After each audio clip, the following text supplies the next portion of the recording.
एक सेल तो मेरिस्टेमेटिक हो गया, दूसरा सेल जो है इसको हम प्लांट में ऐड कर देते हैं। 4 सेल हैं, चारों मल्टीप्लाई करेंगे आगे चल के 8 सेल बनेंगे। 8 सेल है, 8 मल्टीप्लाई करेंगे आगे चल के 16 सेल, 32 सेल, 64 सेल, 128, 256, 512, 1024, इस प्रकार से पावर में चलती रहती हैं चीजें। If absolute growth is same, क्या रिलेटिव ग्रोथ डिफरेंट हो सकती है? हो सकती है।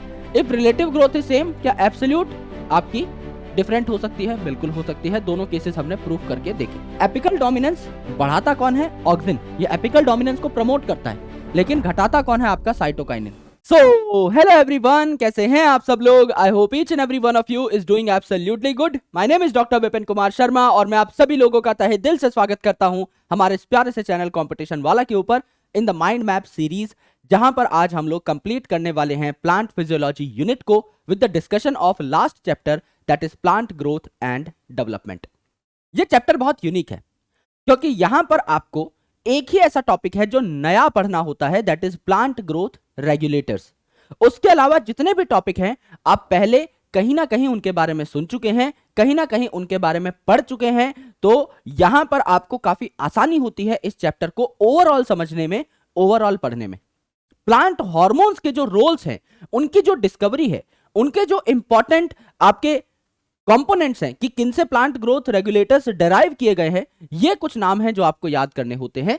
Other than that everything you must have read in at least any of the chapters जो हम पहले पढ़ चुके हैं। तो आपको इस चैप्टर को लिंक करते चले जाना होता है अपने प्रायर कंसेप्ट से।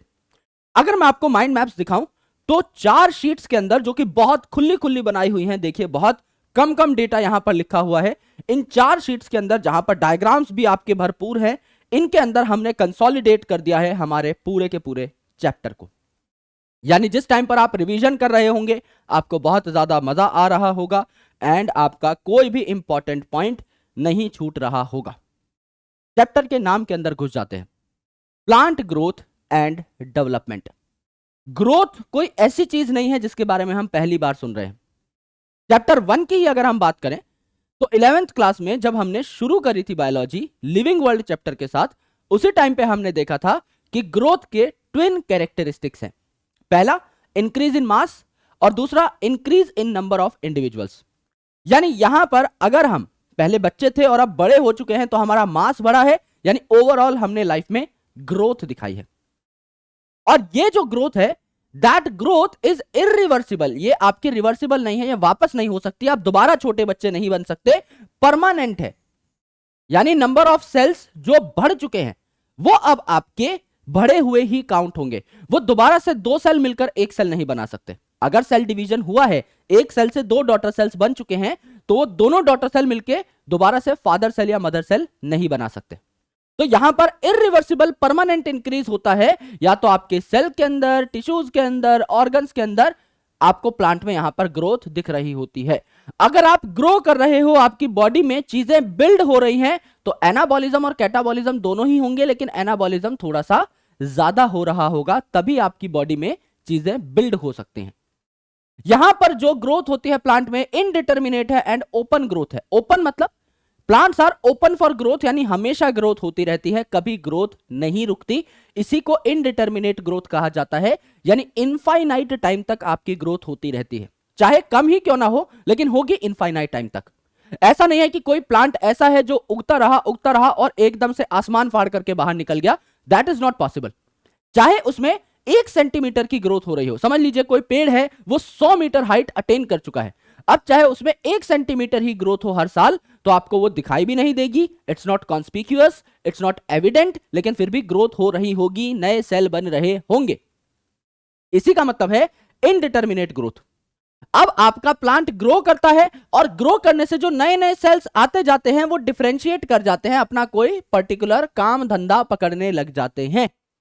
इन दोनों प्रोसेसेस को, ग्रोथ एंड डिफरेंशिएशन को मिलाकर हम बोलते हैं डेवलपमेंट। यानी एक प्लांट है, देखिए, है ना, इसको आप कैसे उगाएंगे? सबसे पहले प्लांट का बीज लेंगे, सीड लिया आपने और जमीन में डाल दिया। जैसे आप चना और मूंग सुबह भिगोकर अगर खाते हैं तो अंकुरित होते हुए देखा होगा आपने उन बीजों को। तो आपने नॉर्मल ड्राई सीड पानी में डाला, आपने आराम से 8-10 घंटा उसको भिगो के रखा, आप देखेंगे एक सफेद कलर की ग्रोथ जो है वहां पर आपको देखने को मिलेगी अगले दिन मॉर्निंग में। तो वो जो सीड है ये आपका कन्वर्ट हो जाता है सीडलिंग के अंदर। एंड ये जो सीडलिंग है फिर फर्दर क्या होती है, आपकी प्लांटलेट बना लेती है। छोटा सा आपका प्लांट जैसा स्ट्रक्चर दिखने लग जाता है, छोटी छोटी इस पे पत्तियां आती हैं, बहुत छोटा सा आपका प्लांटलेट जमीन फाड़ करके जस्ट बाहर निकला ही है, हरा भरा। एंड उसके बाद ये जो प्लांटलेट है ग्रो करता रहेगा और एक पूरा प्लांट बना लेगा। अगर एक डाइकॉट प्लांट है तो सेकेंडरी ग्रोथ भी शो करेगा। 1-2 साल बाद आपको बहुत मोटा तना देखने को मिल जाएगा, खूब सारी ब्रांचेस, पत्तियां देखने को मिल जाएंगी, फल देखने को मिल जाएंगे। अगर आपका कोई छोटा प्लांट हुआ तो आपका उसी हिसाब की ग्रोथ होगी, लेकिन आपको एक मैच्योर प्लांट देखने को मिल जाएगा। तो सीड से सीडलिंग बना, प्लांटलेट से आपका फिर प्लांट बना। तो यहां पर ये जो प्लांट है इसमें क्या अलग अलग टाइप के सेल्स हैं? बिल्कुल हैं। जाइलम है, फ्लोएम है। अगर आप देखें यहां पर तो सिंपल परमानेंट जो टिश्यूज थे, पेरेनकाइमा है, स्क्लेरेनकाइमा है, कोलेनकाइमा है। लीफ में अलग टाइप के सेल्स है, मीजोफिल सेल्स है, राइट। फ्रूट में आपके अलग टाइप के सेल्स हैं, फ्लावर में अलग टाइप के सेल्स हैं जो उनको कलर प्रदान कर रहे हैं। सारे सेल्स क्या डिफरेंट हैं? यस। तो इन डिफरेंट डिफरेंट सेल्स के बनने के प्रोसेस को हम लोग क्या कहते हैं? डिफरेंशिएशन। नाम में क्या रहा है? डिफरेंट डिफरेंट सेल इससे बन रहे हैं, तो डिफरेंशिएशन शब्द यहां पर आ जाता है। अलग अलग टाइप के सेल्स यहां पर बन रहे होते हैं, उसी हिसाब की मॉडिफिकेशन होती है इनमें। यानी समझ लीजिए एक सेल था which was meristematic in nature, एक सेल था जो मेरिस्टेमेटिक था नेचर में। अब ये सेल आपका डिवाइड करेगा, 2 सेल बनाएगा।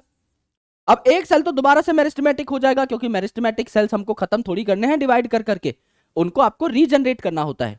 तो एक सेल से 2 सेल बने, एक सेल तो मेरिस्टेमेटिक हो गया, दूसरा सेल जो है इसको हम प्लांट में ऐड कर देते हैं। एक तो एज इट इज रीजनरेट हो गया, दूसरे को हम प्लांट में ऐड कर देते हैं कि भाई तुम कोई काम धंधा पकड़ो और प्लांट की हेल्प करो। समझ लो मुझे उस सेल को कन्वर्ट करना है आपका जाइलम का ट्रैकीड बनाने के लिए। तो ये जो गोल मटोल सेल बना था आपका मेरिस्टेमेटिक सेल से, ये अब आपका लंबा हो जाएगा, ट्रैकीड जैसा, पतला और लंबा, ट्यूब लाइक, टेपर्ड एंड्स। और आपका ट्रैकीड डेड होता है तो इसका साइटोप्लाज्म भी लॉस्ट हो जाएगा। तो ये सारी मॉडिफिकेशन हुई और अब हमारा जो मेरिस्टेमेटिक सेल था it got converted into your tracheid, यानी वो डिफरेंशिएट हो गया। इस तरीके से हम क्या करते हैं? डिफरेंशिएशन करते रहते हैं और नए नए सेल्स प्लांट में ऐड करते रहते हैं।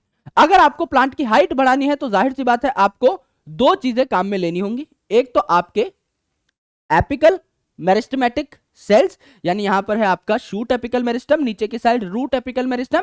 रूट एपिकल मेरिस्टम रूट की लंबाई बढ़ाता है, शूट एपिकल मेरिस्टम शूट की लंबाई बढ़ाता है। तो प्राइमरी लेंथ बढ़ती है, यानी प्लांट लंबाई में बढ़ रहा है, चौड़ाई में नहीं। That is called as primary growth. और बीच बीच में आपके ये पैचेस पाए जाते हैं इंटर कैलरी मेरिस्टम के।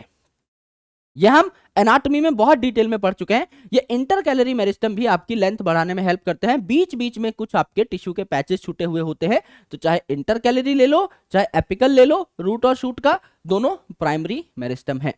लेकिन अगर आपको प्लांट की चौड़ाई बढ़ानी है, गर्थ अगर आपको बढ़ानी है, then you need lateral meristem. अब ये इस सिलेंडर की चौड़ाई बढ़ा रहे हैं तो इन्हें सिलेंड्रिकल मेरिस्टम भी कहा जाता है, लिटरल मेरिस्टम भी कहा जाता है, जो आपको यहां पर देखने को मिलते हैं। ये चौड़ाई बढ़ाते हैं या गर्थ बढ़ाते हैं एक पर्टिकुलर प्लांट की। तो प्राइमरी और सेकेंडरी मेरिस्टम हाइट और गर्थ बढ़ाने में हेल्प करते हैं, इससे प्लांट ग्रो करता है। अब इस ग्रोथ को आप नाप भी सकते हो, इट इज मेजरेबल, राइट। कैसे नाप सकते हो? अगर आपको देखना है एक सेल की ग्रोथ हुई है या नहीं, तो आप क्या देखोगे कि उसमें प्रोटोप्लाज्म का कंटेंट बढ़ा है या नहीं। अब एक सेल अगर बड़ा हो रहा है तो आप कहोगे कि वो सेल ग्रो कर रहा है, उसका मास इंक्रीज कर रहा है। बट इस प्रोटोप्लाज्म के इंक्रीज को नापना बहुत मुश्किल है, क्योंकि एक सेल खुद में एक बहुत छोटी एंटिटी है, उसमें बहुत थोड़ा सा अगर इंक्रीज हो रहा है तो उसको नापना बहुत मुश्किल हो जाएगा। यार एक चीज है जिसका साइज पहले ही माइक्रोमीटर्स के अंदर है, यानी उसको देखना ही मुश्किल है, उसमें थोड़ा बहुत 5-10% अगर प्रोटोप्लाज्म का इंक्रीज हुआ भी होगा तो उसको नापना तो और मुश्किल है। इसीलिए हम डायरेक्ट मेजरमेंट ना लेकर के कुछ इनडायरेक्ट मेजरमेंट्स लेते हैं, जिससे हमें पता लग जाए कि सेल की ग्रोथ हुई है। फॉर एग्जांपल, एक जो आपके मक्के का रूट एपिकल मेरिस्टम का सेल है, मक्के का एक रूट एपिकल मेरिस्टम का सेल, ये 17,500 नए सेल बनाता है 1 घंटे में। अगर ये डिवाइड करने पे आ जाए तो एक सेल जो है रूट एपिकल मेरिस्टम का, ये 17,500 नए सेल्स ऐड कर देता है रूट में। नाउ यहां पर number of cells are increasing, तो क्या ये ग्रोथ है? यस, ये ग्रोथ है। इससे रूट की ओवरऑल लेंथ भी बढ़ेगी। एक जो आपका वाटरमेलन का सेल है, इसका साइज इंक्रीज हो जाता है कितना, 3,50,000 गुना ज्यादा, 3.5 लाख गुना बड़ा हो गया सेल। यानी अब आपका एक सेल था जो माइक्रोमीटर में था, उसमें अगर 5% 10% प्रोटोप्लाज्म इंक्रीज हो रहा है तो आप उसे सेंस नहीं कर पाओगे, लेकिन अगर उस सेल का साइज 5 लाख गुना बड़ा हो जाए तो आप ऑटोमेटिकली उसे सेंस कर पाओगे ना। तो यहां पर इसमें वाटरमेलन के सेल में ग्रोथ देखना बहुत इजी होता है, 3.5 लाख गुना बढ़ जाता है एक सेल का साइज। पॉलन ट्यूब की अगर आप बात करो तो ट्यूब जो है इसमें कंसिडरेशन में क्या लोगे, ये ट्यूब है अगर तो इसकी लेंथ अगर बढ़ गई तो ये हम नाप सकते हैं, तो पॉलन ट्यूब में आप क्या लेते हो, लेंथ को कंसिडरेशन में लेते हो। लीफ है, इसका कैसे बताओगे भाई, साइज बढ़ चुका है, लीफ का सरफेस एरिया नापना आसान है। यहां पर देखिए ये लीफ पहले इतने साइज की थी, अब अगर इतने साइज की हो गई है तो आप बोल सकते हो कि ये वाला पार्ट जो है ये आपका बढ़ा है, राइट, आप बोल सकते हो।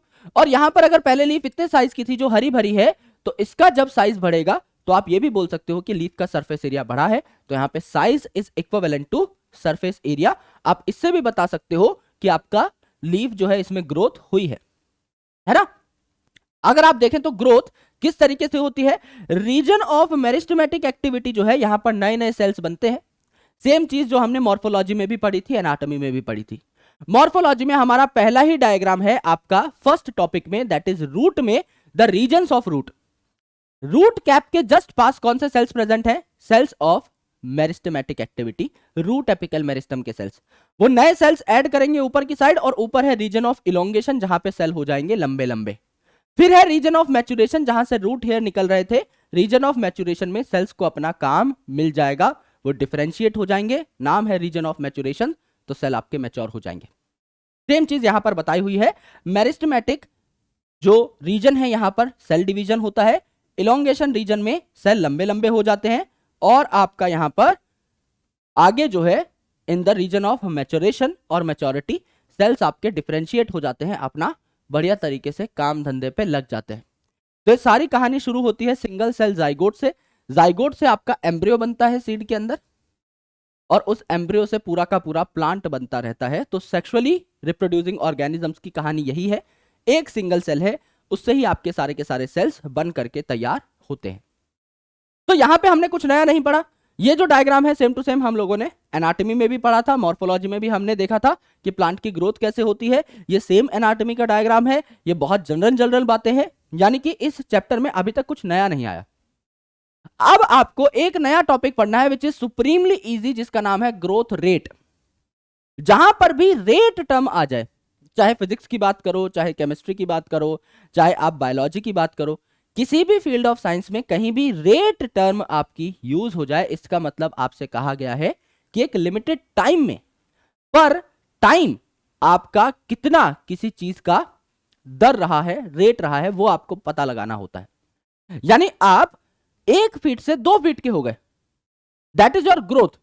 लेकिन 1 फीट से 2 फीट के आप हुए कितने टाइम में, उस पर्टिकुलर टाइम के लिए आप ग्रोथ रेट कैलकुलेट कर सकते हो। आप 1 फीट से 2 फीट के हुए तो दैट इज योर ग्रोथ, तो हम बोलेंगे ग्रोथ हुई 1 फीट।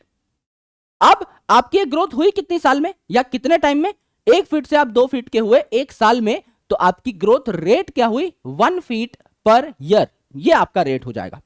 तो यहां पर अगर आप देखें तो आपकी एक जो ग्रोथ हो सकती है ये हो सकती है एरिथमेटिक ग्रोथ। एरिथमेटिक ग्रोथ मतलब सिंपल मैथ है, यहां पर आराम से सुनिएगा। सबसे पहले एक प्लांट में एक सेल था, लेट्स से एक सेल था, इसने डिवाइड होकर के 2 सेल बनाए, बिल्कुल। अब 2 सेल में से एक सेल तो मेरिस्टेमेटिक बन गया, दूसरे सेल ने आकर के क्या कर लिया, डिफरेंशिएट कर लिया, परमानेंट सेल बना लिया। तो हमारे पास कितने मेरिस्टेमेटिक सेल हुए, 1, और 1 परमानेंट सेल हुआ, तो टोटल सेल कितने हो गए, 2। अब 2 सेल हैं, 1 परमानेंट 1 मेरिस्टेमेटिक, तो मेरिस्टेमेटिक वाला दोबारा से डिवाइड करेगा और 2 सेल बनाएगा, एक दोबारा से मेरिस्टेमेटिक को रीजनरेट कर लेगा और दूसरा परमानेंट हो जाएगा। अब हमारे पास क्या है, 2 परमानेंट सेल्स और 1 मेरिस्टेमेटिक सेल, फिर 3 permanent cell 1 meristematic cell, 4 permanent cell 1 meristematic cell, 5 permanent cell 1 meristematic cell, 6 permanent cell 1 meristematic cell, 7 permanent cell 1 meristematic cell, 8 permanent cell, 9 permanent cell 1 meristematic cell. यानी हर सेल डिवीजन पे आपका एक एक एक एक सेल ऐड हो रहा है। अगर आपने स्टार्टिंग में एक सेल लिया था तो फिर 2 सेल बनेंगे, फिर 3 बनेंगे, फिर 4 बनेंगे, फिर 5 बनेंगे, फिर 6 बनेंगे, फिर 7 बनेंगे, तो आपको एक लीनियर ग्रोथ देखने को मिलती है, राइट। यानी यहां एक मेरिस्टेमेटिक सेल से जो 2 सेल बने हैं तो एक ही परमानेंट सेल नया ऐड हुआ है, दूसरा जो है दोबारा मेरिस्टेमेटिक हो जा रहा है, राइट। तो एक जो मेरिस्टेमेटिक सेल था इसको रिप्लेस कर दिया आपके दूसरे मेरिस्टेमेटिक सेल ने, और आपका परमानेंट सेल सिर्फ ऐड हुआ है, तो एक सेल डिवीजन पे एक सेल ऐड हुआ। तो एक सेल था पहले, उससे 2 सेल बने, फिर 3 4 5 6, इस हिसाब से आपकी गिनती चलती है तो लीनियर ग्रोथ आती है। तो LT हो जाता है L0 plus RT। Easy calculation के लिए एक एग्जांपल ले लो। एग्जांपल क्या ले लेते हैं, मैं यहां पर आपको बोल देता हूं दोस्त, मैं यहां पर आपको बोल देता हूं कि L0 थी आपकी 5 सेंटीमीटर, रेट क्या है ग्रोथ का 1 सेंटीमीटर, कितने टाइम में, 1 घंटे में, और मैंने आपको टाइम दे दिया है 5 घंटे। तो बता दो मुझे ये वाला आपका नंबर क्या होगा। भाई 5 सेंटीमीटर पहले ही रूट की लेंथ थी, 1 सेंटीमीटर बढ़ रही है 1 घंटे में, 5 घंटे का आपने टाइम दिया है तो कितनी बढ़ जाएगी, 5 सेंटीमीटर और बढ़ जाएगी, 5 सेंटीमीटर पहले की थी, क्या ये नंबर 10 सेंटीमीटर आ जाएगा? यस, सिंपल कैलकुलेशन होती है तो यहां से न्यूमेरिकल यूजुअली नहीं पूछे जाते, और पूछे भी जाएंगे तो आप फोड़ दोगे, ये तो बच्चे वाली मैथ है ना। तो इसमें कुछ होता नहीं है, बहुत जनरल सा आपका यहां पर फॉर्मूला लगता है जो आप खुद भी डेराइव कर सकते हो। 1 से 2, 2 से 3, 4, 5, एकदम रेगुलर आपको यहां पर ग्रोथ देखने को मिल रही है। यहां पर अगर आपका एक मेरिस्टेमेटिक सेल डिवाइड करता है तो ये एक ही नया सेल ऐड कर रहा होता है, एक तो आपका मेरिस्टेमेटिक सेल को रीजनरेट कर लेगा, और एक जो दूसरा है ये बन जाएगा आपका परमानेंट सेल। जबकि यहां पर इन द ज्योमेट्रिक ग्रोथ, जिसे हम क्या बोलते हैं, आपका एक तरीके से हम बोलते हैं कि यार बहुत तगड़ी ग्रोथ यहां पर होती है बीच वाले फेज में, ये जो है यहां क्या होगा, चीजें पावर्स में बढ़ेंगी। पावर्स में बढ़ेंगी मतलब सेल, एक सेल लिया हमने मेरिस्टेमेटिक सेल, इसने डिवाइड करके दोनों सेल मेरिस्टेमेटिक ही बनाए, तो एक सेल से दोनों सेल मेरिस्टेमेटिक, अब दोनों सेल मेरिस्टेमेटिक है तो दोनों डिवाइड करेंगे, आगे चल के 4 सेल बनेंगे, 4 सेल हैं, चारों मल्टीप्लाई करेंगे, आगे चल के 8 सेल बनेंगे, 8 सेल है, 8 मल्टीप्लाई करेंगे, आगे चल के 16 सेल, 32 सेल, 64 सेल, 128, 256, 512, 1024, इस प्रकार से पावर में चलती रहती हैं चीजें। यानी सबसे पहले जब सेल डिवीजन नहीं हुई तो 2 की पावर 0 थी यहां पर, यानी 1, एक सेल प्रेजेंट था। एक सेल डिवीजन हुई तो 2 की पावर 1 यानी 2, 2 सेल बन गए। फिर आपका 2 की पावर 2 यानी 4 सेल बन गए, फिर 2 की पावर 3 यानी 8 सेल बन गए, फिर 2 की पावर 4 यानी 16 सेल बन गए, फिर 2 की पावर 5 यानी आपके 32 सेल बन गए, एंड सो ऑन। इस हिसाब से चीजें आपकी आगे चलती रहेंगी, 1 से 2, 2 से 4, 4 से 8, 8 से 16, 16 से 32, 32 से 64, यानी चीजें आपकी e की पावर RT रेट आपका पावर में जा चुका है, अब आपका सीधा पावर में चीजें बढ़ रही हैं, राइट। तो इनिशियली जब आप देखेंगे तो लैग फेज होता है, लैग फेज यानी ग्रोथ इतनी नहीं हो रही होती। क्यों नहीं हो रही होती? इनिशियली नंबर ही बहुत कम है, 1 से 2 सेल, 2 से 4, 4 से 8, 8 से 16, कोई बहुत बड़ा नंबर नहीं है, तो आपका लैग फेज चल रहा है। लेकिन जिस टाइम पे नंबर हो गया बढ़ते बढ़ते बढ़ते बढ़ते, लेट से 50,000, अब 50,000 से सीधा 1 लाख, अचानक से बड़ी ग्रोथ हुई, 1 लाख से सीधा 2 लाख, अचानक से बहुत बड़ी ग्रोथ हुई, 2 लाख से सीधा 4 लाख, अचानक से बहुत बड़ी ग्रोथ हुई। तो लैग के बाद आता है आपका एक्सपोनेंशियल या लॉग फेज। लैग के बाद आता है एक्सपोनेंशियल या लॉग फेज। यहां पे एकदम आपका टाइम देखोगे बहुत कम यूज हुआ है, लेकिन ग्रोथ आपकी स्टुपेंडस हो गई। यहां पे देखो इतना टाइम यूज हुआ, ग्रोथ हुई आपकी इतनी, काफी कम। यहां पे भी देखो लगभग इतना ही टाइम यूज हुआ है, लेकिन ग्रोथ अगर आप देखोगे यहां से यहां पहुंच गई, तो इट इज लॉग फेज। फिर आपका यहां पर स्टेशनरी फेज आ जाएगा। क्यों भाई स्टेशनरी फेज क्यों आ जाएगा? एक टाइम के बाद सेल्स इतने ज्यादा डिवाइड करने लगेंगे कि हमारा नेचर बोलेगा रुक जाओ भाई, इतने रिसोर्सेज हम आपको नहीं दे सकते। एक टाइम के बाद सेल डिवीजन कर करके इनहिबिटर्स भी आसपास के एनवायरनमेंट में अक्यूमुलेट होने लग जाते हैं, एज वेल एज नेचर खुद प्रमोट नहीं करता, तो आपकी रिसोर्सेज जो है वो भी लिमिट होने लग जाती है। भाई खा पी के रिप्रोड्यूस करने का ही काम थोड़ी है जिंदगी में, और भी काम है, ये तो रिप्रोड्यूस किए जा रहे हैं। तो यहां पर नेचर जो है एक चेक लगा देता है कि भाई इतना रिसोर्स हम आपको नहीं दे सकते। तो यहां पे रिसोर्स के लिमिट होने के कारण, इनहिबिटर्स के जमा होने के कारण फिर आपकी फर्दर ग्रोथ नहीं बढ़ती, आपकी स्टेगनेंट हो जाती है। इसे स्टेशनरी फेज कहा जाता है। यहां पर ज्योमेट्रिक फेज में क्या हुआ, एक मेरिस्टेमेटिक सेल ने 2 सेल बनाए लेकिन दोनों मेरिस्टेमेटिक थे, तो दबा के आपकी यहां पर ग्रोथ होती है। ठीक है, कंडीशन ऑफ ग्रोथ, ग्रोथ के लिए चाहिए क्या क्या, ये जो सेल डिवीजन है इसके लिए चाहिए क्या क्या, पानी चाहिए, बिल्कुल चाहिए। प्लांट में पानी अच्छा होगा तो सेल्स टर्जिड होंगे, फूले फूले होंगे, अच्छा महसूस करेंगे, और वाटर ही वो मीडियम है। साइटोप्लाज्म क्या है, प्लाज्म मतलब water, protoplasm, cytoplasm, plasma word क्या है, इज बेसिकली वाटर ओनली। तो आपका रिएक्शन जो हो रहा है, मेटाबॉलिज्म जो हो रहा है एक सेल के अंदर, वो कहां हो रहा है, साइटोप्लाज्म में, यानी वाटर के अंदर। तो वाटर इज द मीडियम जहां पर ये सारे रिएक्शंस होते हैं, तो इसको तो हमें अच्छा खासा सप्लाई करना ही है। O2 ऑक्सीजन अच्छा देना है, ऑक्सीजन अच्छा दोगे तो जाहिर सी बात है, रेस्पिरेशन पढ़ चुके हैं हम लोग, आपका फूड मटेरियल जो है वो ज्यादा अच्छे से ऑक्सीडाइज होगा, ज्यादा एटीपी आपको मिलेगी, जितनी एटीपी आपको मिलेगी उतना धनाधन आप क्या कर पाओगे, सेल डिवीजन कर पाओगे। न्यूट्रिएंट्स, न्यूट्रिएंट्स बहुत इंपॉर्टेंट है for the synthesis of protoplasm. Water तो है ही प्रोटोप्लाज्म में, कुछ न्यूट्रिएंट्स भी इंपॉर्टेंट हैं, तो ये आपके मिनरल्स जो हैं ये भी आपको चाहिए होते हैं। प्लांट इन मिनरल्स को कैरी करते हैं और अच्छे तरीके से अपने सारे के सारे इंपॉर्टेंट रोल्स अदा कर सकते हैं। टेम्परेचर अच्छा चाहिए, लाइट अच्छी चाहिए, ग्रेविटी अच्छी चाहिए, क्योंकि लाइट और ग्रेविटी ही हमें बताती है कि रूट किस साइड में जाएगी और शूट किस साइड में जाएगी। धरती के अंदर रूट जाएगी, ये कौन डिसाइड कर रहा है, ग्रेविटी। आपका स्टेम ऊपर की साइड जाएगी, ये कौन डिसाइड कर रहा है, लाइट, है ना। तो लाइट की तरफ आपकी शूट जाती है और ग्रेविटी से उल्टा आपकी शूट जाती है, तो दोनों फैक्टर्स आ गए। ग्रेविटी की तरफ आपकी रूट जाती है और लाइट से उल्टा आपकी रूट जाती है, तो दोनों फैक्टर्स यहां पर भी काम कर रहे हैं, एकदम काम कर रहे हैं, तो आपको यह भी चाहिए होता है। टेम्परेचर इज वेरी इंपॉर्टेंट, क्योंकि टेम्परेचर रेगुलेट करता है एंजाइमेटिक एक्टिविटी को। अगर आपका वाटर अच्छा खासा है, न्यूट्रिएंट अच्छे खासे हैं, ऑप्टिमम टेम्परेचर और पीएच अगर नहीं दिया एंजाइम को, तो वो काम नहीं कर पाएगा। तो ये सारी चीजें होती हैं for better growth, for better cell division पर से, जो कि आपको चाहिए होती हैं इन प्लांट। तो ये सारी चीजें हमको प्रोवाइड करनी होती हैं अच्छे से। अब जो ग्रोथ है प्लांट में, it can be of 2 types. NCERT में उतना क्लियर नहीं दिया हुआ है, मैं आपको समझा देता हूं कि एनसीईआरटी क्या कहना चाहती है। यहां पर आपकी होती है एब्सोल्यूट ग्रोथ और होती है रिलेटिव ग्रोथ। नाम से ही अपने आप में सब कुछ पता लग रहा है। एब्सोल्यूट ग्रोथ मतलब एब्सोल्यूट बता दो, मुझे टोटल बता दो कि ग्रोथ कितनी हुई, मुझे आगे पीछे का कोई मैटर नहीं सुनना, मुझे सिर्फ ये बताओ ग्रोथ कितनी हुई, दैट इज एब्सोल्यूट ग्रोथ। यहां पर पहले ग्रोथ थी 5 सेंटीमीटर स्क्वायर, 5 सेंटीमीटर स्क्वायर और बढ़ गई, हो गई 10 सेंटीमीटर स्क्वायर। एब्सोल्यूट ग्रोथ कितनी हुई, मुझे इनिशियल पैरामीटर फाइनल पैरामीटर कुछ नहीं जानना, मुझे यह बताओ ग्रोथ कितनी हुई। 10 - 5, 5 सेंटीमीटर स्क्वायर आपकी ग्रोथ हुई है, ये वाली आपकी ग्रोथ हुई है 5 सेंटीमीटर स्क्वायर एकदम हुई है दोस्त, तो आपकी एब्सोल्यूट ग्रोथ क्या हो गई, 5 सेंटीमीटर स्क्वायर हो गई। दूसरी पत्ती को देखो, यहां पर इनिशियल जो आपकी डायमेंशन थी 50 सेंटीमीटर स्क्वायर थी, फाइनल जो आपकी डायमेंशन है 55 सेंटीमीटर स्क्वायर है। एब्सोल्यूट ग्रोथ कितनी हुई, 5 सेंटीमीटर स्क्वायर यहां पर भी हुई है ना, आपका 5 सेंटीमीटर स्क्वायर यहां पर हुई। मुझे बस ये बता दो ग्रोथ कितनी हुई है, मुझे और कुछ नहीं सुनना, दैट इज एब्सोल्यूट ग्रोथ। तो यहां पर दोनों की दोनों पत्तियों में एब्सोल्यूट ग्रोथ क्या बराबर है, बिल्कुल बराबर है। क्या यहां पर रिलेटिव ग्रोथ बराबर है, रिलेटिव मतलब किसी चीज के रिलेशन में आप देख रहे हो ग्रोथ को, तो यहां पर बेसिकली जो पैरामीटर आप लेते हो दैट इज इनिशियल पैरामीटर। भाई पहले आपकी ग्रोथ इतनी थी, फिर कितनी हो गई, that is something you need to understand over here.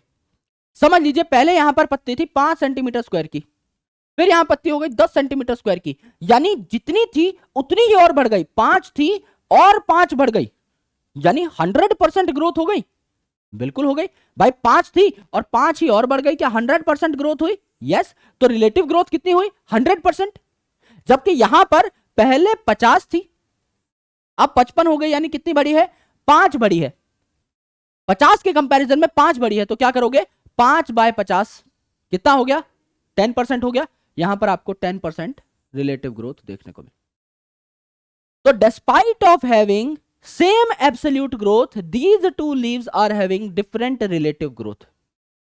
और कभी रिलेटिव ग्रोथ अगर सेम हो तो एब्सोल्यूट ग्रोथ भी डिफरेंट हो सकती है। कैसे, समझ लीजिए एक पत्ती है वो 10 सेंटीमीटर स्क्वायर से 20 सेंटीमीटर स्क्वायर की हो गई, 100% ग्रो हुई, यस। और ये पत्ती है ये 5 सेंटीमीटर से 10 सेंटीमीटर स्क्वायर की हुई, 100% ग्रो हुई, यस। भाई जो 10 से 20 बनी उसका एब्सोल्यूट ग्रोथ क्या है, 10, और यहां पे 5 से 10 हुई, एब्सोल्यूट ग्रोथ क्या है, 5, तो एब्सोल्यूट ग्रोथ डिफरेंट हो गई। और आपका आप रिलेटिव ग्रोथ देखें तो सेकंड केस में हमारी सेम हो गई।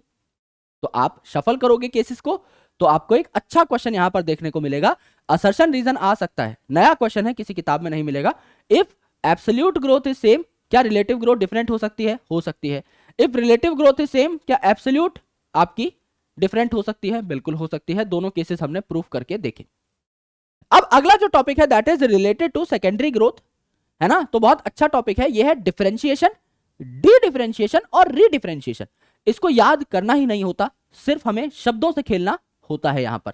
भाई डिफरेंशिएशन का मतलब हमने समझा, एक मेरिस्टेमेटिक सेल है, सारे एक जैसे मेरिस्टेमेटिक सेल होते हैं, वो डिवाइड कर रहे हैं और डिफरेंशिएट करके एक नया सेल बना रहे हैं जो कि परमानेंट है, दैट इज डिफरेंशिएशन। ये बात हमें अच्छे से पता है।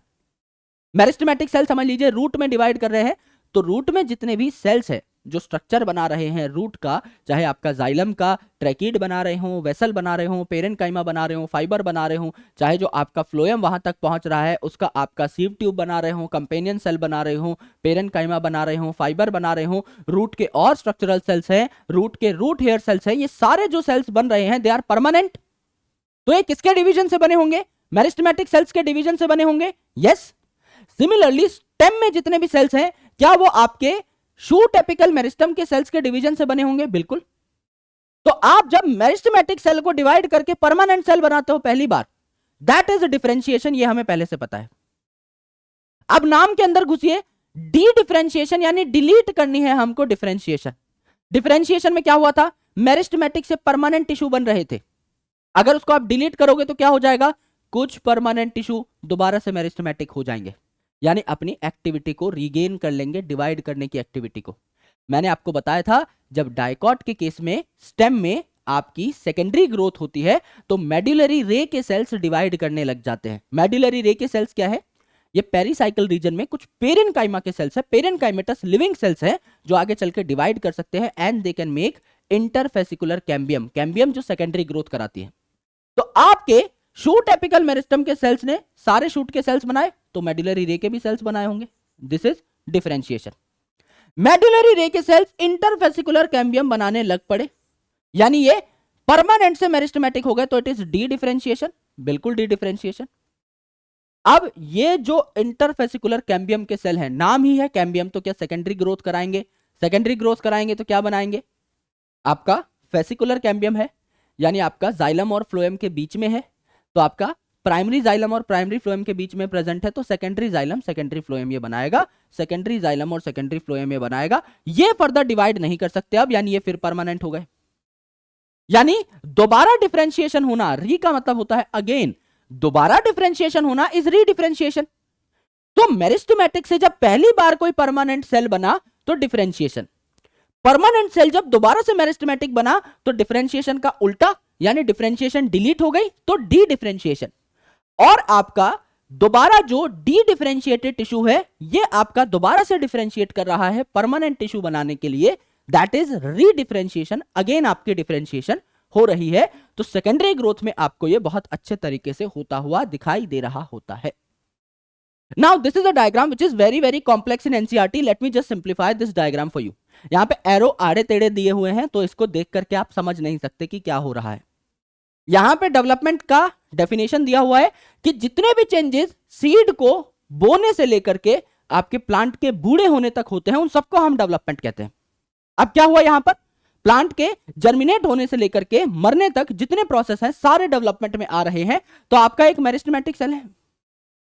अब मेरिस्टेमेटिक सेल, अब सेल डिवीजन का कॉन्सेप्ट यहां पर लेके आओ। मैंने आपको बताया था सेल डिवाइड क्यों करता है, पहले सेल ग्रो करता है, तो साइटोप्लाज्म आपका बड़ा हो गया, न्यूक्लियस छोटा सा है, तो न्यूक्लियो साइटोप्लाज्मिक रेशियो बिगड़ गया, तो आपके सेल को डिवाइड करना पड़ता है साइटोप्लाज्म को दोबारा से छोटा करने के लिए। तो आपका यहां पर क्या प्लाज्मेटिक ग्रोथ होती है, क्या प्लाज्मा ग्रो करता है, प्रोटोप्लाज्म ग्रो करता है? यस। क्या आपका सेल जो है इलोंगेट होता है?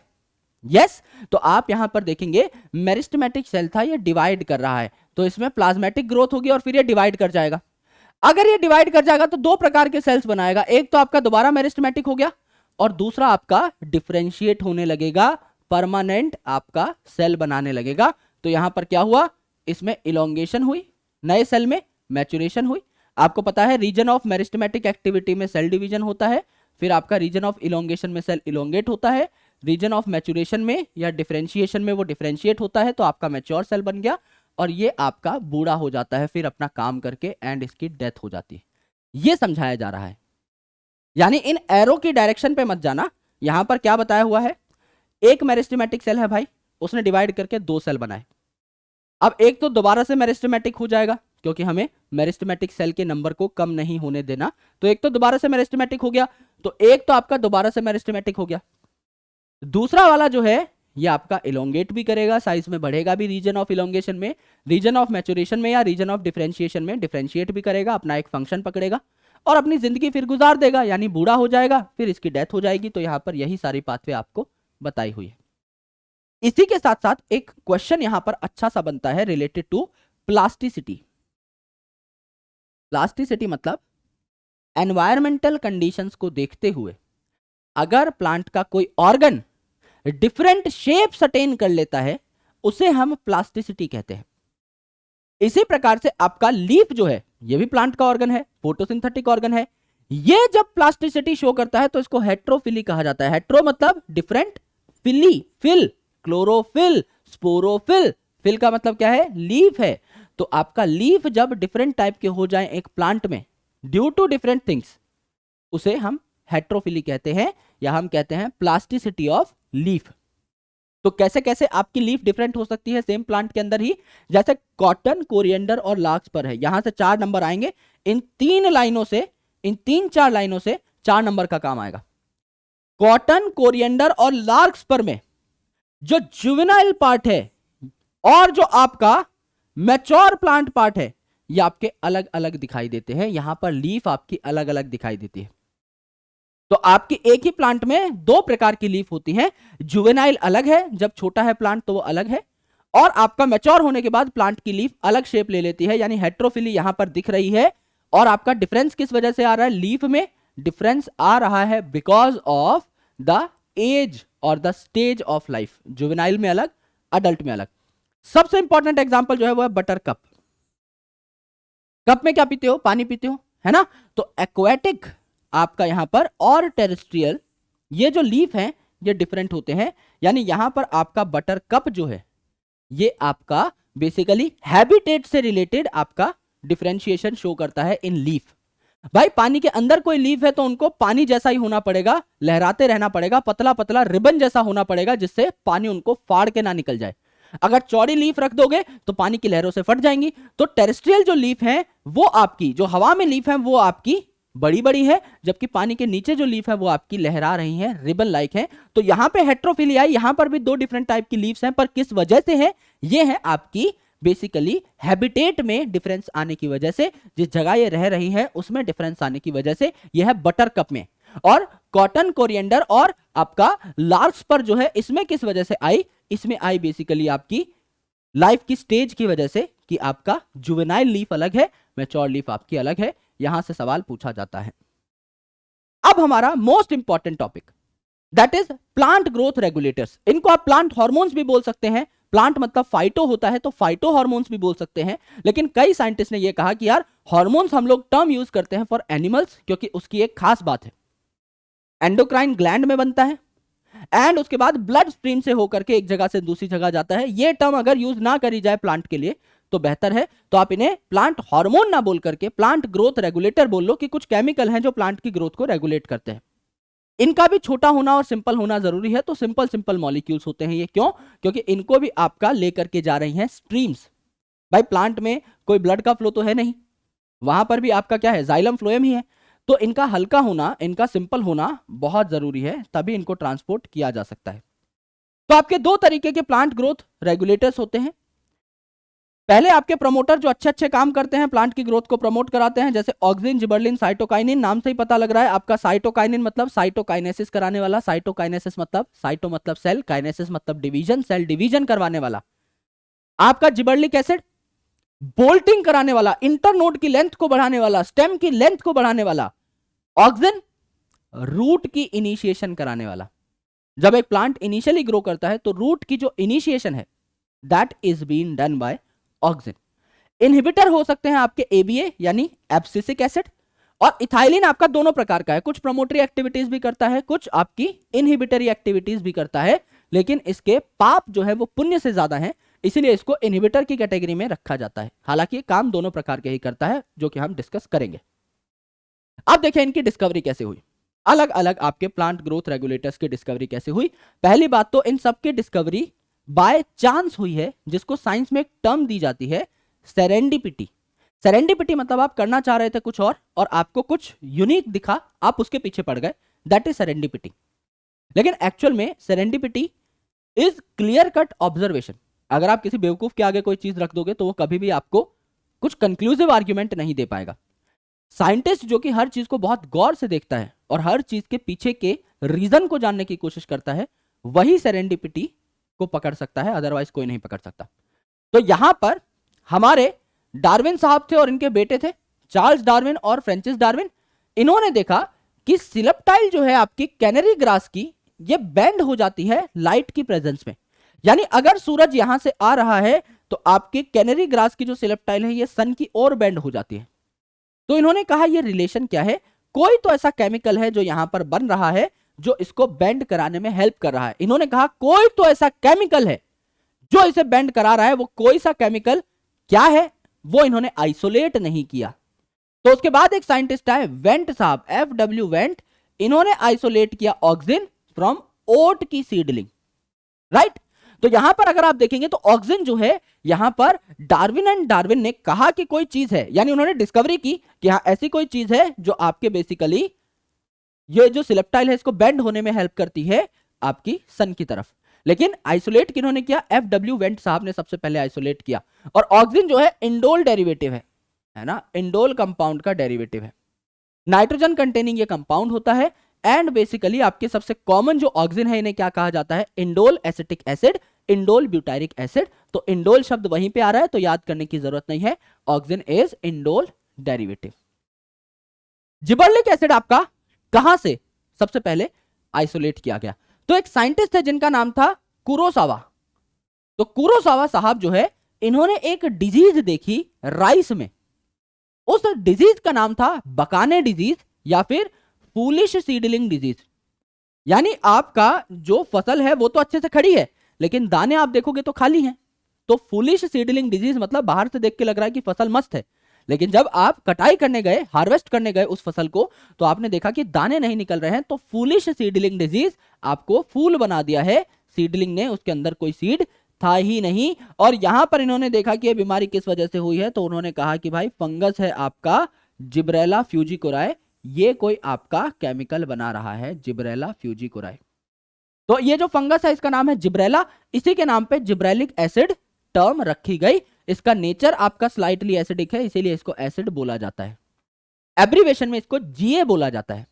अब एक गेम जो हम सबने बचपन में खेला है वो है GTA। तो GA बीच में T डाल दो तो ये क्या है आपका टर्पीन डेरिवेटिव है। ये छोटी मोटी ट्रिक्स होती हैं लेकिन जब आप क्वेश्चन सॉल्व कर रहे होते हो तो आपको ऑप्शंस एलिमिनेट करने में हेल्प करती है। तो जिबर्लिन क्या है आपका टर्पीन डेरिवेटिव है। ऑक्सिन के नाम से ही आपको पता लगता है इंडोल एसिटिक एसिड, तो वो इंडोल डेरिवेटिव है, जिबर्लिन आपका टर्पीन डेरिवेटिव है।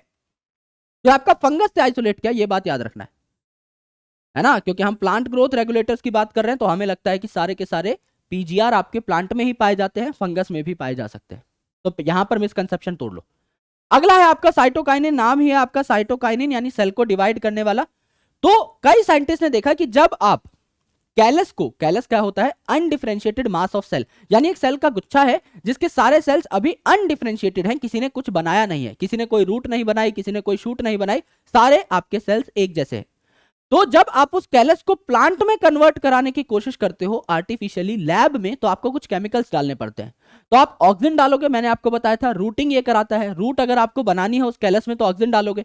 साइंटिस्ट ने कहा कि यार कुछ और भी माल ऐड करना पड़ेगा जिससे शूट भी जल्दी निकले, सेल डिवीजन जल्दी हो। तो इन्होंने आपका वस्कुलर टिश्यू डाला, या ईस्ट का एक्सट्रैक्ट डाला, या कोकोनट मिल्क डाला, DNA डाला, और कहा कि भाई काइनेटिन यहां पर आपका प्रेजेंट होता है। काइनेटिन मतलब जो काइनेसिस करा सके, जिससे कि शूट भी जल्दी आपकी ग्रो हो। तो अगर आपको शूटिंग जल्दी करानी है और ज्यादा करानी है तो साइटोकाइनिन ज्यादा डालो एज कंपेयर टू ऑक्सिन। अगर आपको रूटिंग जल्दी करानी है और ज्यादा करानी है तो ऑक्सिन ज्यादा डालो एज कंपेयर टू साइटोकाइनिन। और अगर आपको दोनों इक्विवेलेंट चाहिए तो साइटोकाइनिन और ऑक्सिन का रेशियो आप बराबर रख सकते हो, आपको दोनों चीजें बढ़िया देखने को मिलेंगी। साइटोकाइनिन जो है ये आपका डेरिवेटिव किसका है? एडेनिन का डेरिवेटिव है। एडेनिन क्या है? एक नाइट्रोजनस बेस है, जो हम डीएनए में देखते हैं ना, ATGC, उसमें से जो ए है that is adenine, N6 phosphoryl aminopurine है ना, 6 पोजीशन पे अमीनो ग्रुप होता है यहां पर, और प्यूरिन ये है ही आपका 9 मेंबर का। एडेनिन और ग्वानिन 9 मेंबर के प्यूरिन थे। तो साइटोकाइनिन आपका एडेनिन डेरिवेटिव है, ठीक है। ABA यानी एब्सिसिक एसिड, तो एब्सिसिक एसिड में क्या रहा है? ABC, यहां पर देख लो, एक कैरोटिनॉइड का डेरिवेटिव है, और अलग अलग साइंटिस्ट ने इसको अलग अलग नाम दिए। एक ने कहा कि मैंने कुछ ऐसा खोज लिया है जो इनहिबिशन कराता है प्लांट में, इसका नाम है इनहिबिटर B। एक ने कहा मैंने कुछ ऐसा खोज लिया है जो एब्सिशन कराता है, यानी आपके प्लांट पार्ट्स जो हैं, लीफ है, आपका फ्रूट है, इनको झड़वा देता है, एब्सिशन करवा देता है, ये है एब्सिशन 2। कईयों ने बोला यार ये सीड को जर्मिनेट नहीं करने देता, डोरमेंसी में रखता है उसको, इसका नाम है डोरमिन। तीनों साइंटिस्ट जब साथ आके बैठे तो उन्हें पता लगा कि हमने सेम ही केमिकल खोज दिया है, जिसको एब्सिसिक एसिड, फिर ये बोलने लगे ये भी एसिड है, ये भी एसिड है, एब्सिसिक एसिड, जिबर्लिक एसिड। तो आपको एक चीज याद रखनी है कि एब्सिसिक एसिड और जिबर्लिक एसिड के फंक्शंस काफी अपोजिट हैं, यानी एक दूसरे के एंटागोनिस्ट हैं। जैसे एब्सिसिक एसिड जो है ये आपका डोरमेंसी बढ़ा रहा है सीड की, राइट, चीजों को एब्सिशन करा रहा है, चीजों को गिरा रहा है नीचे, झड़वा रहा है पत्तों को। जिबर्लिन इसका जस्ट उल्टा करता है, जर्मिनेशन में हेल्प करता है, राइट, चीजों को आपका लंबे टाइम तक पेड़ पे टिके रहने देता है। आगे देखोगे इथाइलिन। इथाइलिन क्या है? आपका केमिस्ट्री में जो हम पढ़ते हैं, इथीन वही है, CH2 double bond CH2, that is your ethene, जिसको हम लोग इथाइलिन बोलते हैं यहां पर। तो गैशियस है, 2 ही कार्बन है इसके अंदर, मॉलिक्यूलर वेट काफी कम है, तो गैशियस है, वॉलेटाइल है, तो फ्रूट राइपनिंग में बहुत ज्यादा हेल्प करता है। अगर आप एक सड़े संतरा को 10 कच्चे केलों के बीच में रख दोगे तो वो संतरा ही आपका क्या करेगा? इथाइलिन सिक्रिएट करेगा, और कच्चे केले बहुत जल्दी पक जाएंगे। इसीलिए ये जो है इथाइलिन, ये चीजों को पकाने में हेल्प करता है ना, बहुत जल्दी जल्दी ये काम करता है। अगर आपको किसी फल को पकाना है, किसी सीड की डोरमेंसी आपको ब्रेक करनी है, उसको जर्मिनेट कराना है, तो ये फास्ट फास्ट काम कराने के लिए बहुत ज्यादा मशहूर है। तो इनके कुछ इंपॉर्टेंट पॉइंट्स हम लोग यहां पर देख लेते हैं, राइट। सबसे पहले इजीएस्ट पकड़ लें भाई, जिबर्लिन पकड़ लेते हैं, क्योंकि जिबर्लिन आप देखोगे 2-3 काम है इसके, बोल्टिंग, माल्टिंग। बोल्टिंग मतलब लेंथ बढ़ाता है किसी भी चीज की, इंटरनोड की लेंथ बढ़ाता है। भाई 2 नोड हैं, इनके बीच के स्पेस को इंटरनोड बोला, तो इंटरनोड की लेंथ बढ़ेगी तो नोड दूर दूर चले जाएंगे, स्टेम की लेंथ ओवरऑल बढ़ जाएगी। तो अगर आपको गन्ने की फसल अच्छी करनी है, तो गन्ने की फसल अगर आपको अच्छी करनी है तो उसकी लेंथ बढ़ानी पड़ेगी, जितना लंबा गन्ना उतनी ज्यादा शुगर। तो 20 टन पर एकड़ तक की आपकी यहां पर पैदावार बढ़ सकती है अगर आप जिबर्लिन डालो। आपको ग्रेप स्टॉक यानी अंगूर की बेल जितनी लंबी उतने ज्यादा अंगूर के गुच्छे, तो अंगूर की बेल बड़ी तो गुच्छे ज्यादा, आपका ज्यादा पैदावार होगी। यहां पर एप्पल की शेप इंप्रूवमेंट और एप्पल का भी साइज इलोंगेट करना यानी बड़ा करना, जिससे वो अच्छा दिखे, मार्केट में ज्यादा बिके। स्टेम की लेंथ बढ़ाता है, जैसे कि आपका बीट है, आपका कैबेज है, ये जो रोजेट हैबिटेट के आपके रोजेट हैबिट के सॉरी जो आपके प्लांट है, इनकी इंटरनोड की लेंथ बढ़ाता है, जिससे कि थोड़ी ऊपर आ जाए। भाई जमीन पे गोभी पड़ी रहती है तो कीड़े वीड़े लग जाते हैं, तो इसके इंटरनोड की लेंथ बढ़ेगी, तो नीचे आपका डंडा रहेगा और ऊपर आपकी गोभी आ जाएगी, जिससे उस पर ज्यादा कीड़े ना लगे, नीचे कीड़े डंडे के साथ ही खेलते रहे, गोभी की आपकी फसल जो है ज्यादा अच्छी हो, बेहतर हो, और उसको ज्यादा दाम में बेचा जा सके। माल्टिंग मतलब शराब बनाना, माल्टिंग इंडस्ट्री, ब्रिवरी इंडस्ट्री में ये काम आता है, राइट। डिले करता है सेनेसेंस, है ना, बुढ़ापा आपका टाल देता है थोड़े से दिनों के लिए। मैंने आपको क्या बताया था, जैसे एब्सिसिक एसिड है, एब्सिशन करा रहा था, चीजों को गिरा रहा था, यह आपका थोड़ा सा पकड़ के रखता है पेड़ पे, सेनेसेंस को डिले करता है। हास्टेंस मैच्योरिटी इन कॉनिफर्स, यानी जो कॉनिफर्स हैं, जो कोन लाइक प्लांट हैं, इनमें मैच्योरिटी जो है इसको थोड़ा फास्ट लेकर के आता है, राइट, फास्ट लेकर के आता है, जिससे जल्दी जल्दी सीड बन सके। भाई प्लांट जल्दी मैच्योर करेगा तो जल्दी रिप्रोड्यूस करेगा, तो जल्दी सीड बनेंगे, तो ये भी काम आपका कौन करता है? जिबर्लिन। और सबसे कॉमन जो है, there are hundreds of different types of gibberellic acid, GA1, GA2, GA3, GA4, GA100। यहां पर सबसे कॉमन जो है, सबसे ज्यादा पढ़ा जिसके बारे में जाता है, दैट इज GA3, इसको सबसे ज्यादा जाना जाता है। तो आप 2 शब्दों पे खेल सकते हो, बोल्टिंग, माल्टिंग। बोल्टिंग मतलब आपका इंटरनोड की लेंथ बढ़ाना, तो आप किसी भी चीज की लेंथ बढ़ा दो, अंगूर के गुच्छे की लेंथ बढ़ा दो, है ना, ग्रेप स्टॉक की लेंथ बढ़ा दो, एप्पल की आप क्या कर दो, शेप इंप्रूव कर दो, उसका साइज बढ़ा दो, शुगर केन की स्टेम की लेंथ बढ़ा दो, बीट और कैबेज के इंटरनोड की लेंथ बढ़ा दो, किसी भी चीज की लेंथ बढ़ा दो, आपका वो कहाँ आ जाएगा, आपका यहां पर बोल्टिंग में आ जाएगा, जिबरलिन में आ जाएगा। एंड आपका माल्टिंग यानी शराब बनाना भी यहां पर ये करता है। When it comes to cytokinin, है ना, साइटोकाइनिन पढ़ने से पहले ऑक्सिन पढ़ना पड़ेगा क्योंकि इनके बीच एक डिफरेंस बताऊंगा मैं। ऑक्सिन जो है ये आपका रूट एपिकल शूट एपिकल के सेल्स बनाते हैं और आपका रूटिंग ये इनिशिएट करता है। सबसे पहले इसका काम होता है रूटिंग को इनिशिएट करना, जिससे प्लांट आपका ग्रो कर पाए। तो नेचुरल जो ऑक्सिन है मैंने आपको बताया indole acetic acid, indole butyric acid, और सिंथेटिक जो मार्केट में मिलते हैं ये है नेप्थलीन एसिटिक एसिड और आपका 2,4-D यानी 2,4 डाइक्लोरोफिनॉक्सी एसिटिक एसिड। अब इसका नाम क्या है 2,4-D, तो ये क्या है, एक हर्बिसाइड की तरह काम करता है, डाइकॉट वीड्स को मारता है, राइट। 2,4-D नाम में ही है डी, तो ये आपका डाइकॉट वीड्स को मारने के काम आता है। इनिशिएट रूटिंग, ये आपका रूटिंग इनिशिएट करता है, ठीक है। मैं क्या कह रहा हूं, इनिशिएट रूटिंग, स्टार्ट करता है, प्रमोट नहीं करता है ना, इनिशिएट करता है, शुरुआत ये कर देता है। प्रमोट कौन करेगा, प्रमोट कौन करेगा, यहां पर देखिए इथाइलिन आ गया है आपका, यहां पर ये प्रमोट करता है root, promote root, promote root growth, यानी रूट ग्रोथ इनिशिएट कौन करेगा, ऑक्सिन, क्योंकि सबसे पहले डालना पड़ता है। प्रमोट कौन करेगा, इथाइलिन।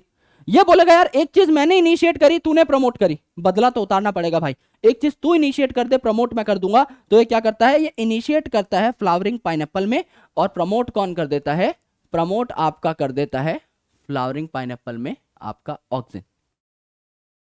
तो ये दोनों आपके साथ साथ काम करते हैं, ethylene and your auxin.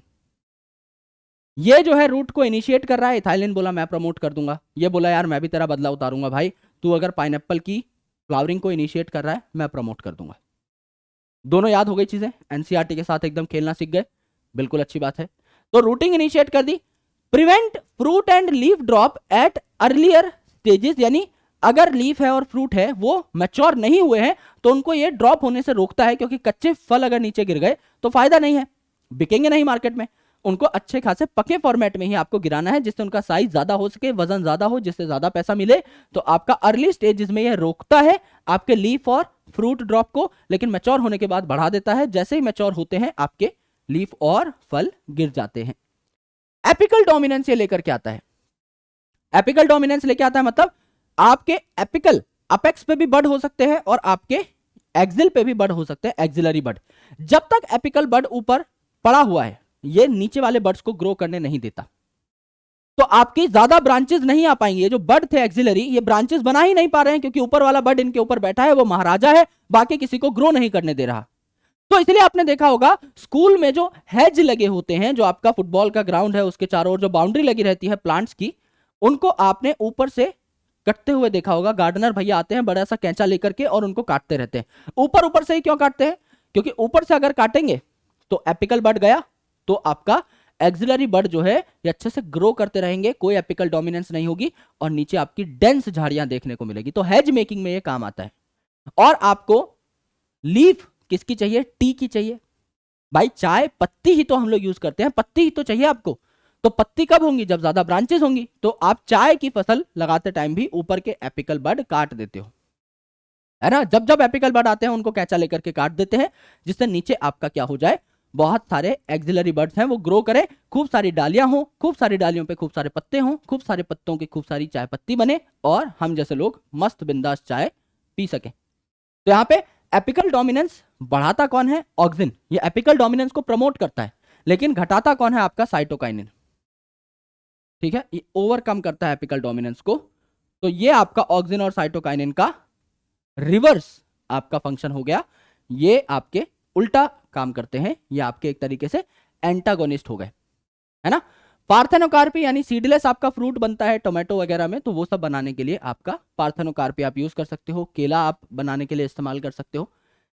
Xylem differentiation भाई, इनिशियली आपका क्या हो रहा है, रूट इनिशिएशन यहां पर हो रहा है, तो जाइलम भी इनिशिएट करनी पड़ेगी, जिससे कि आपका वाटर मिनरल जो एब्जॉर्ब कर रही है रूट, वो जाइलम के थ्रू ऊपर पहुंचाया जा सके। सेल डिवीजन भी होगा, अगर रूट बन रही है तो सेल डिवीजन तो होगा ही। अब सेल डिवीजन प्राइमरीली कौन करता है, आपका साइटोकाइनिन। इसका काम ही सेल डिवीजन है, नाम ही इसका साइटोकाइनिन है, सेल डिवीजन। लेकिन रूट बनाने के लिए भी तो सेल डिवीजन करना ही पड़ेगा ना, तो आपका ऑक्सिन भी सेल डिवीजन करता है, प्राइमरीली साइटोकाइनिन करेगा, ये बात हम मान रहे हैं। प्रमोट फ्लावरिंग इन पाइनएप्पल, इनिशिएट कौन करता है आपका इथाइलिन, प्रमोट कौन करता है आपका ऑक्सिन। साइटोकाइनिन क्या करता है, अब हमने जो काइनेटिन देखा था that is not naturally found in plant, तो हमने काफी टाइम बाद एक साइटोकाइनिन खोजा जिसका नाम था जिएटिन। अब नाम ही है जिएटिन, तो कहां मिलेगा, जिया मेज में मिलेगा, यानी कॉर्न में मिलेगा, मक्के में मिलेगा, और आपका कोकोनट में भी पाया जा रहा था।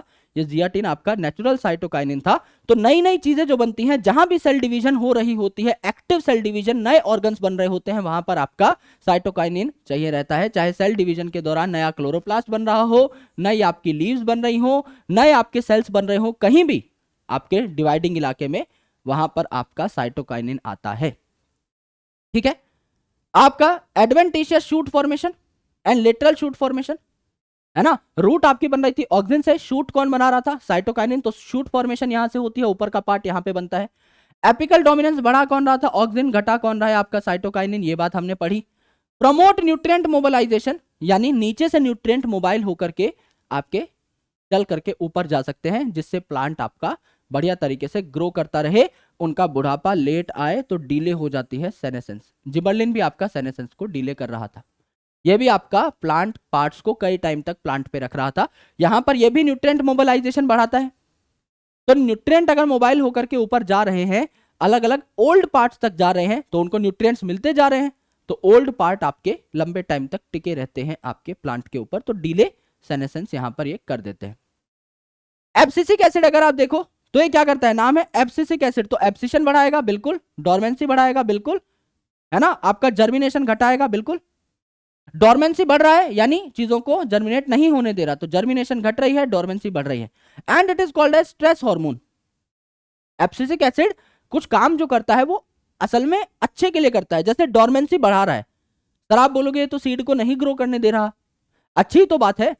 अगर समझ लीजिए कंडीशंस अनुकूल नहीं है, अगर कंडीशंस फेवरेबल नहीं है, तो सीड जर्मिनेट करके भी क्या उखाड़ लेगा, ग्रो तो कर नहीं पाएगा। आसपास टेम्परेचर अच्छा नहीं है, वाटर अच्छा नहीं है, सॉइल अच्छी नहीं है, तो अगर जर्मिनेट भी कर गया तो वैसे सर्वाइव नहीं कर पाएगा। इससे बढ़िया है जर्मिनेट मत होने दो, थोड़े टाइम के लिए उसको रोक के रखो, जिस टाइम पे अच्छी कंडीशंस आएंगी आपका इथाइलिन जो है ये उसको फटाफट जर्मिनेट करा देगा। तो dormancy is a good thing.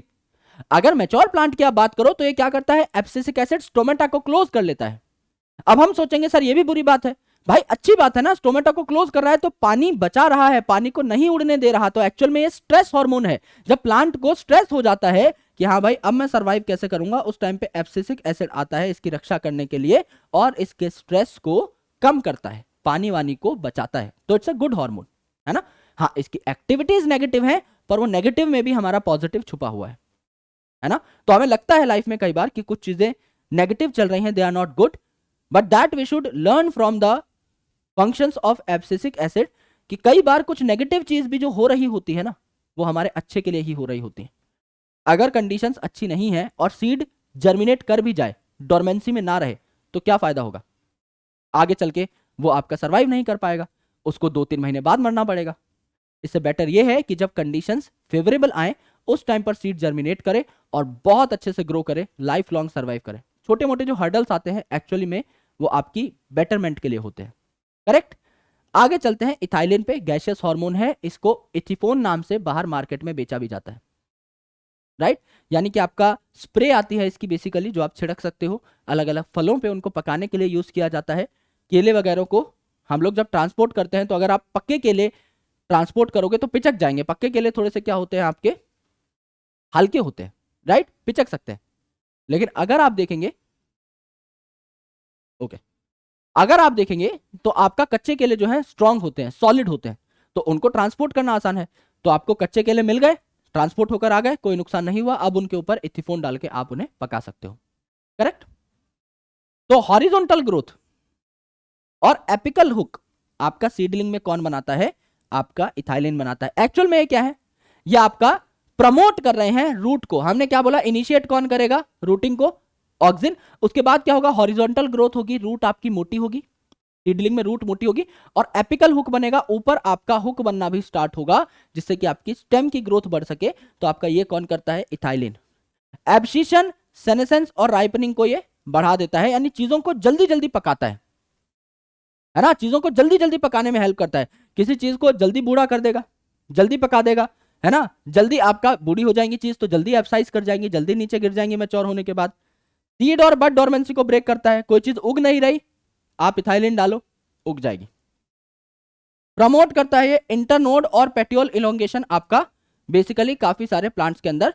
तो राइस वगैरह जो है उसका नीचे का जो पार्ट है वो पानी में लगा हुआ होता है, तो उसको आप क्या करते हो बेसिकली इंटरनोड लेंथ बढ़ा करके आप थोड़ा ऊपर ले आते हो। तो राइस के अंदर ये काम कौन करता है, इथाइलिन। रूट ग्रोथ को प्रमोट करता है, इनिशिएट कौन कर रहा था, ऑक्सिन। इनिशिएट करता है पाइनएप्पल में फ्लावरिंग, प्रमोट कौन कर रहा था, आपका ऑक्सिन। दोनों ने अपना बदला उतार लिया था। इसके अलावा और भी चीजें हैं थोड़ी बहुत, जैसे इनिशिएट करता है ये फ्लावरिंग इन पाइनएप्पल, तो आपका फ्लावरिंग में हेल्प करता है, फीमेल ककंबर के प्लांट में भी मैंने आपको बताया। सीड और बड डोरमेंसी तोड़ने में हेल्प करता है, फ्रूट्स को जल्दी पकाता है। तो फ्रूट्स में जब जल्दी पकने का जो प्रोसेस है, उनके रेस्पिरेशन का रेट बेसिकली बहुत ज्यादा हो जाता है, इसे रेस्पिरेटरी क्लाइमैक्टिक कहा जाता है। ये कौन लेकर के आता है, इथाइलिन, इसलिए वो जल्दी पक जाते हैं। काफी सारे जो टफ फ्रूट हैं उनकी जो वॉल्स हैं उनको थिन करता है और नीचे गिरा देता है। वॉलनट्स हैं, चेरीज हैं, इनमें भी ये आपका बेसिकली मैच्योरेशन में रोल अदा करता है। तो ये बेसिक से फंक्शन है। ऑक्सिन के मोस्टली फंक्शन जो है रूट से रिलेटेड है, चाहे इनिशिएशन ऑफ रूटिंग हो, चाहे जाइलम डिफरेंशिएशन हो, चाहे आपका सेल डिवीजन हो, रूटिंग के दौरान ये सारी चीजें होंगी। जिबरलिन के मेन जो फंक्शन है वो बोल्टिंग और माल्टिंग से रिलेटेड है। साइटोकाइनिन का मेन फंक्शन आपका क्या है, आपका सेल डिवीजन से रिलेटेड है। एब्सिसिक एसिड का मेन फंक्शन आपका स्ट्रेस से रिलेटेड है, कि वो स्ट्रेस हार्मोन है तो चीजों की एक्टिविटी को कम करता है, स्ट्रेस में आप वैसे भी कम एक्टिव रह पाते हो। इथाइलिन का जो काम है वो आपका हर चीज को फास्ट करना है, आपका बढ़ाना है, चीजों की जर्मिनेशन को बढ़ाना है, ये आपको देखने को मिलता है। तो एक एक मेन वर्ड आपको पकड़ना है, उसी के ऊपर आपको अपना पूरा किला जो है वो बनाना है। This is your plant growth and development and I hope you enjoyed this video. आपको बहुत मजा आया होगा और ये प्यारे प्यारे हैंड ड्रॉन जो माइंड मैप्स हैं ये भी आपको अच्छे लग रहे होंगे। If yes then give me a big fat red heart in the comment section and वीपू sir OP in the comment section, जिससे मैं आपके लिए और शानदार कंटेंट तैयार कर सकूं। और अब हम लोग कूदेंगे from the next mind map on the topics of 12th class biology. Sexual reproduction of flowering plant से हम हमारी जर्नी की शुरुआत करने वाले हैं एंड देन आफ्टर बहुत ही ज्यादा शानदार topics, that is the critical part of genetics, principles of inheritance and variation and molecular basis of inheritance के साथ आपका स्वागत किया जाएगा। फिर strategies for enhancement of food production आपका हट चुका है, तो microbes in human welfare and then आपका ecology. Alright, so thank you so much, bye bye, take care, lots of love, Jai Hind. मिलता हूं आपसे अगले सेशन के अंदर। Thank you.